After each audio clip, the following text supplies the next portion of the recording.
जय हिंद दोस्तों। स्वागत है आपका अपना यूट्यूब चैनल और पाठशाला में। दोस्तों, हम इस यूट्यूब चैनल पे आज से स्टार्ट करने जा रहे हैं और आज से आप सभी लोगों को पढ़ाएंगे क्लास 8 सॉरी 9th 10th का फिजिक्स, केमिस्ट्री और मैथ। फिजिक्स, केमिस्ट्री और मैथ की क्लासेज आप लोगों को हम कराएंगे इस पर, और ट्रिक से आपको याद कराने की कोशिश भी करेंगे। साइंस के हर एक कॉन्सेप्ट को समझाते हुए चलेंगे। तो आप लोग बने रहिएगा हमारे साथ अंत तक। देखते हैं, चलो शुरू करते हैं। हम आज शुरू कर रहे हैं क्लास 9th का चैप्टर नंबर 1, जिसका चैप्टर नंबर 1 में है फिजिक्स में मेजरमेंट। मेजरमेंट का मतलब होता है मापन। जैसे हम किसी चीज़ को मापते हैं ना, पानी को कैसे मापते हैं हम लोग? किलो में तो मापते नहीं है पानी को, हम लोग लीटर में मापते हैं। लंबाई को हम लोग सेंटीमीटर में भी मापते हैं, मीटर में भी मापते हैं, फुट में भी मापते हैं। तो कौन से सिस्टम को हम क्या कहते हैं, इसका क्या फ़ायदा है, क्या नुकसान है, ये सब हम जानने की कोशिश करेंगे आज के हम क्लास में। ठीक है, तो शुरू करते हैं हम आज, और आप हमारे साथ बन रहिएगा अंत तक। तो पहले हम ये सीखने की कोशिश करेंगे, सबसे पहले हम ये जानने की कोशिश करेंगे कि साइंस है क्या। साइंस क्या है, फिजिक्स क्या है। तो जो फिजिक्स साइंस का एक ब्रांच है। साइंस में जैसे कि हम पढ़ते हैं ना, 3 चीज़ पढ़ते हैं, फिजिक्स, केमिस्ट्री, बायोलॉजी। फिर बायोलॉजी में भी हम 2 अलग से पढ़ते हैं, जंतु विज्ञान अलग से पढ़ते हैं, वनस्पति विज्ञान अलग से ही पढ़ते हैं। केमिस्ट्री में भी अलग अलग ब्रांच में बांट के पढ़ते हैं। तो आज हम शुरू कर रहे हैं क्लास 9th का चैप्टर नंबर 1,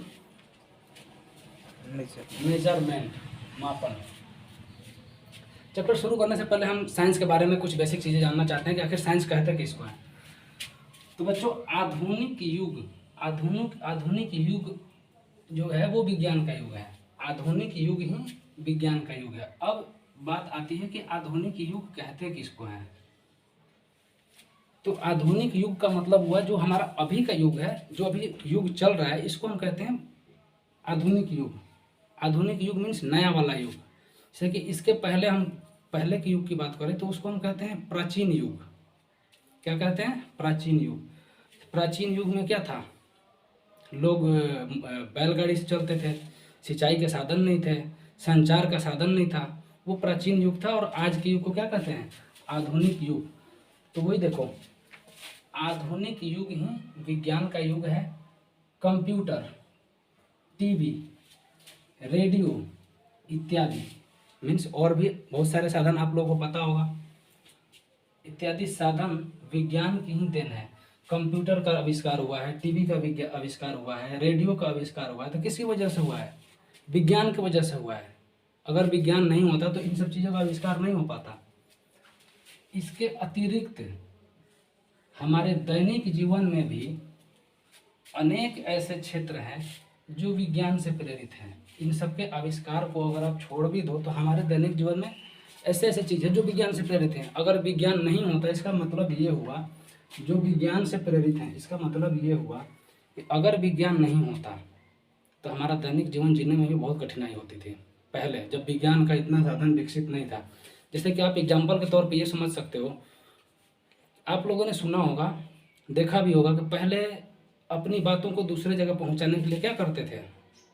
पहले हम लेटर लिखते थे, चिट्ठी लिखते थे, डाकघर में ले जा करके डालते थे, और डाकिया ले जाके उस व्यक्ति तक पहुंचाता था जिसका हम एड्रेस लिखते थे। तो उसमें कितनी कठिनाई थी, कितना समय लगता था। लेकिन विज्ञान के वजह से टीवी, रेडियो, कंप्यूटर, फ़ोन जब ये आविष्कार हो गया तो हम अपनी बात को दूसरी जगह पहुंचाने में कितना समय लगता है? 5 मिनट। 5 मिनट मैंने ज़्यादा ही बता दिया। 5 मिनट में हम अपनी बात, मतलब चंद सेकंड में हम अपनी बात एक जगह से दूसरे जगह तक क्या कर सकते थे? पहुंचा सकते थे। मैं और आप लोग जुड़े हैं लाइव, ये यूट्यूब के माध्यम से जुड़े हैं, तो ये भी किसकी देन है? ये भी विज्ञान की ही देन है ना। ठीक है बच्चों, समझ में आया? विज्ञान को अंग्रेजी में साइंस कहते हैं। आप सबको पता होगा विज्ञान को क्या कहते हैं। विज्ञान को अंग्रेजी में विज्ञान को क्या कहते हैं? साइंस कहते हैं। अब रही बात कि साइंस, विज्ञान को हम साइंस ही क्यों कहते हैं? विज्ञान को हम कभी हिस्ट्री क्यों नहीं कह दिए? विज्ञान का नाम साइंस ही क्यों पड़ा इंग्लिश में? विज्ञान का नाम ज्योग्राफी भी तो पढ़ सकता था। लेकिन विज्ञान का नाम साइंस ही क्यों पड़ा? इसके पीछे भी एक रीज़न है। तो आइए हम समझते हैं उस रीज़न के बारे में कि विज्ञान का नाम साइंस ही क्यों पड़ा। देखो, साइंस लैटिन शब्द है, साइंसिया। साइंस जो है वो एक लैटिन शब्द है, लैटिन भाषा का एक शब्द है, साइंसिया से लिया गया है। मतलब जैसे कि हमारे यहाँ का जो भाषा है ना, वैसे ही एक प्रकार का अलग देश में बोली जाती है लैटिन भाषा। और इस लैटिन भाषा साइंसिया से लिया गया। और वहाँ पे इस साइंसिया का मतलब पता है क्या होता था? देखो, वहाँ पे इसका मतलब होता था, मतलब कि साइंसिया का अर्थ क्या होता है? साइंसिया का अर्थ होता है जानकारी प्राप्त करना। साइंसिया का अर्थ क्या होता है? जानकारी प्राप्त करना। साइंस कहाँ से लिया गया है? साइंस लैटिन भाषा के शब्द साइंसिया से लिया गया है। और इस साइंसिया का मतलब होता है जानकारी प्राप्त करना। तो विज्ञान में हम क्या करते हैं? जानकारी हम तो प्राप्त करते हैं। जैसे अभी आपको हम आगे बताते हैं कि कैसी कैसी जानकारियाँ प्राप्त करते हैं साइंस के बारे में। देखो, हम सभी इस बातों को जानने के लिए उत्सुक रहते हैं। कौन सी बातों को जानने के लिए उत्सुक रहते हैं? देखिए कि दिन के बाद रात कैसे होता है, कैसे हवाई जहाज आकाश में उड़ते हैं, कैसे ज्वार भाटा आता है, जो समुद्र में जो ज्वार भाटा आता है ना, उसके बारे में बात हो रही है कि कैसे ज्वार और भाटा आता है। गुरुत्वाकर्षण के बारे में आपने सुना होगा। तो गुरुत्वाकर्षण की खोज किसने की? साइंस की वजह से तो हुआ। और साइंस की वजह से, वो गुरुत्वाकर्षण की वजह से ही ज्वार और भाटा आता है ना। कैसे भूकंप आता है, कैसे आकाश में इंद्रधनुष बनता है, इन सारी बातों की जानकारी हमें कहाँ मिलती है? विज्ञान से प्राप्त होती है। साइंस कहाँ से लिया गया है? साइंसिया से लिया गया है। साइंसिया क्या है? एक लैटिन शब्द है, लैटिन एक भाषा है, उसी भाषा का एक शब्द है साइंसिया। और इस साइंसिया का मतलब होता है जानकारी प्राप्त करना। और इसी जानकारी प्राप्त करने से बनी है हमारी क्या? साइंस। और हम सभी इस बात को जानने के लिए उत्सुक रहते हैं कि दिन कैसे होती है, रात कैसे होता है, कैसे भूकंप आता है, कैसे आकाश में इंद्रधनुष बनता है। इन सारी बातों की जानकारी हमें कहाँ मिलती है? विज्ञान से प्राप्त होती है। साइंस कहाँ से लिया गया है? साइंसिया से लिया गया है। साइंसिया क्या है? एक लैटिन शब्द है, लैटिन एक भाषा है, उसी भाषा का एक शब्द है साइंसिया।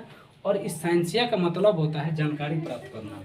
और इसी जानकारी प्राप्त करने से बनी है हमारी क्या? साइंस। और हम सभी इस बात को जानने के लिए उत्सुक रहते हैं कि दिन कैसे होती है, रात कैसे होता है, कैसे हवाई जहाज आकाश में उड़ता है, कैसे इंद्रधनुष बनता है। इन सब बातों की जानकारी प्राप्त करते हैं किसमें? साइंस में। तो अब आप लोगों को समझ में आ गया होगा कि साइंस का नाम साइंस ही क्यों पड़ा। क्योंकि साइंस का शब्द साइंसिया से लिया गया है। और साइंसिया का मतलब होता है साइंस, साइंसिया का मतलब होता है जानकारी प्राप्त करना। और साइंस में यही तो होता है, हम जानकारी प्राप्त करते हैं।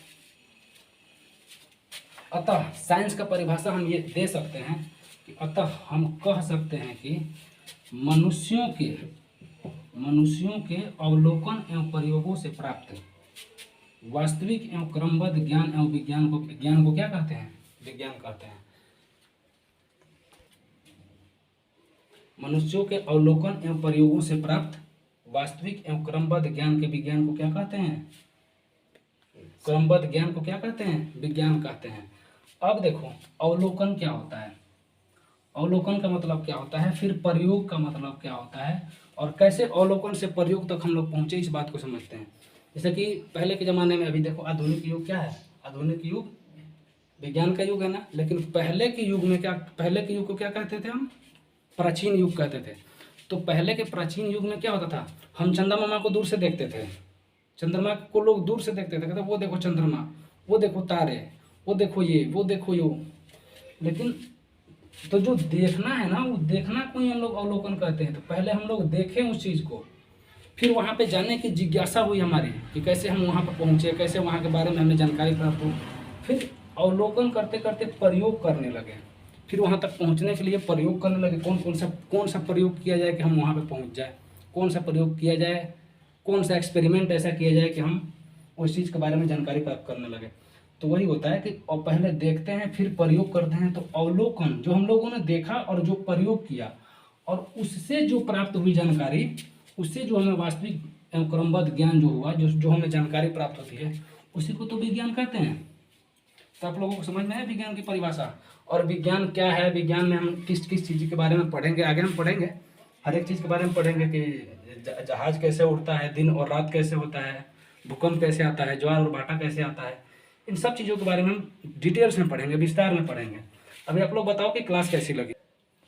आज के लिए बस हम इतना ही रहने देते हैं। आज हम सिर्फ साइंस का परिभाषा लेकर के आए हैं और साइंस का परिचय लेकर के आए हैं, और कल से हम लोग पढ़ेंगे ये वाला चैप्टर मेजरमेंट, मापन के बारे में कल हम लोग डिटेल्स में पढ़ेंगे। अब आप लोग बताइएगा कमेंट करके क्लास कैसी लगी।